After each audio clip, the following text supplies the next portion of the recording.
So guys, let's discuss this question.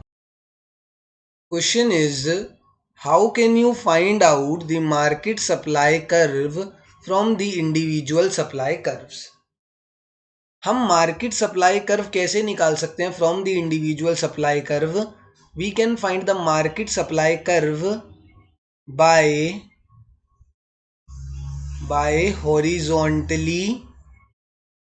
by horizontally adding all the individual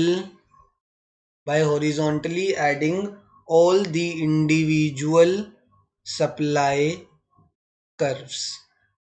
जितने भी individual supply curves हैं, जब मैं उनको हॉरिजॉन्टली ऐड कर दूंगा, उनके अंदर जो वैल्यूज है उन वैल्यूज को जब मैं हॉरिजॉन्टली ऐड कर दूंगा, तब मेरे पास किसकी वैल्यू निकल कर आएगी? मार्केट सप्लाई कर्व की वैल्यू. कैसे? देखो क्या मतलब हुआ इसका. तो इसका मतलब समझते हैं ध्यान से. ठीक है, तुम्हारे ज्यादा नहीं लेते. इंडिविजुअल सप्लाई कर्व्स में ना हम दो ही कर्व लेंगे, सिर्फ. ज्यादा लेंगे तो कंफ्यूजन होगा. एक फर्म ए है और फर्म बी है. इन दोनों फर्म्स को मिला के ही मार्केट सप्लाई हमारी बन रही है. MS is market supply. तो अब एक फर्म ए का कर्व हो गया and this is firm's B curve. ठीक है, ये दोनों इन दोनों का कर्व हो गया. ये प्राइस हो गया 10, 20 एंड 30. यहाँ पर प्राइस 10 है, 20 है, 30 है. वाई एक्सिस पर प्राइस आता है, एक्स एक्सिस पर क्वांटिटी सप्लाइड आती है.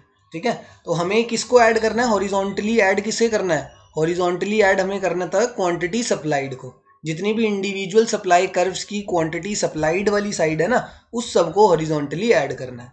तो अब ध्यान से देखना हॉरिजॉन्टली कैसे ऐड करेंगे. और ये वैल्यूज जो है ना, यहाँ पर ये वैल्यूज लिख देते हैं एक बारी. ये जितनी भी वैल्यूज है,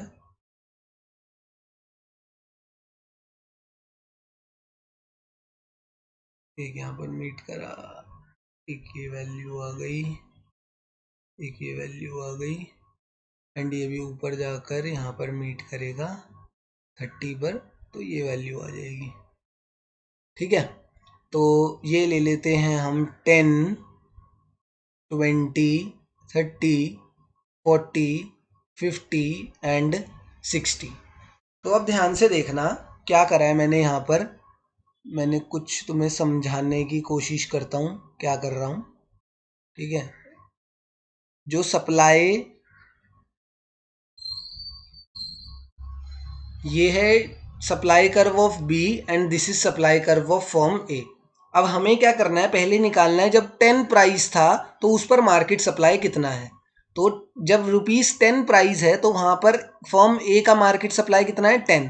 फर्म बी का कितना है? 30. तो 10 प्लस 20 10 प्लस 30 कितना हो जाएगा? 40. और 40 है यहाँ पर. तो जो हमारा मार्केट सप्लाई शुरू होगा वो पहला उसका फर्स्ट पॉइंट तो यहाँ आएगा. फर्स्ट पॉइंट मिल गया. सेकंड क्या है? जब 20 प्राइस है तो 20 पर फर्म ए का क्वांटिटी कितना है? 20 यूनिट्स एंड इसका कितना है? 50 यूनिट्स. तो 20 प्लस 50 70 कुछ यहाँ पर आएगा. 70 हमारा यहाँ पर आ जाएगा. लास्ट है प्राइस 30. तो प्राइस 30 पर फर्म ए की सप्लाई कितनी है? 40 एंड फर्म बी की सप्लाई कितनी है? 60. 40 प्लस 60 100 मेरा कहीं यहाँ पर जाकर आ जाएगा. देखो 30 प्राइस पर मेरा 100 कहीं इधर जाकर आ जाएगा.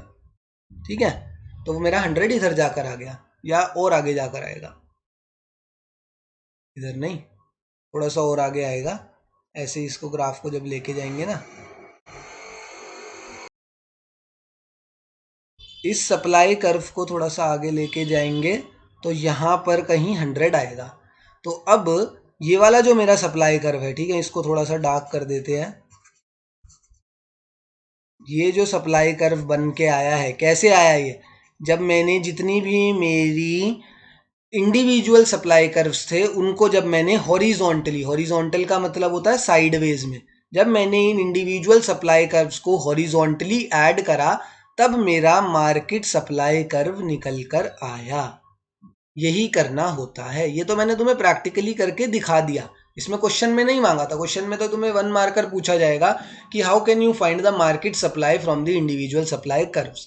तो आगे से याद रखना है, जब हम अपने इंडिविजुअल सप्लाई कर्व्स को हॉरिजॉन्टली ऐड कर देंगे, then we could get the value of market supply curve, और we could get the value of market supply.